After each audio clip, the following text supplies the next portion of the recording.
பரியேறும் பெருமாளில் இருந்த காத்திரமான பார்வை கொஞ்சம் மாறி இருக்கு மாரி செல்வராஜுக்கு. மாரி செல்வராஜ் மேலே எனக்கு சின்ன விமர்சனம் அங்கே வருது. ஓகே, அவர் ரொம்ப நல்ல டைரக்டர், நல்லா பார்க்குறாரு. ஆனால் என்னென்னா கமர்ஷியல் அப்படிங்கிற எண்ணம் வந்து அவரை வந்து கொஞ்சம் அவர் கொண்டே இருக்கு அப்படிங்கிறது படத்தில் தெரியுது. அந்த படம் ரொம்ப கலர்ஃபுல்லாக இருக்குது. இது ஒரு நல்ல ஒரு சீரியஸான மூவி. இன்னும் சொல்லப்போனால் உலகத்தில் இந்தியாவில் மிகப்பெரிய இயக்குனரான சத்யஜித் வந்து அவர் மன்னப்படங்கள் எடுத்தால் கூட அவர் எப்போவுமே வந்து he loved black and white films. அவர் பல இடங்களில் சொல்லியிருக்காரு, கருப்பு வெள்ளை படங்களில் காட்டக்கூடிய டெப்த்து கலர் படத்தில் காட்ட முடியாது. இப்போ நம்ம பார்த்த உள்ளத்தை உருக்கக்கூடிய காட்சி படமான துலாபாரமெல்லாம் இன்றைக்கி மறக்க முடியாது. அந்த படம் நீங்கள் பார்த்தீங்கன்னா அந்த படத்தில் பிளாக் அண்ட் ஒயிட் படம் தான்.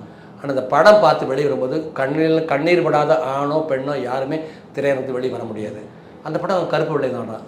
ஏன்னா அந்த ஆழமான நுட்பமான வருத்தமான வேதனையான துன்பியலான விஷயங்களை சொல்வதற்கு கருப்பு வெள்ளை படங்கள் ரொம்ப பயன்பட்டுச்சு. அப்படியெல்லாம் இருக்கிற மாதிரி இருக்குது. இந்த படத்தில் என்ன டெக்னிக்கலி ரொம்ப ரிச் ஆகிடுச்சு. வாழை வந்து நிறைய ட்ரோன் ஷாட்ஸு, அந்த பசுமையான வாழை தோட்டங்கள் காட்டுறது, அப்புறம் இந்த பையனோட அந்த பள்ளி ஆசிரியக்குமான உறவு அது கொஞ்சம் மேலே போயிடுச்சு.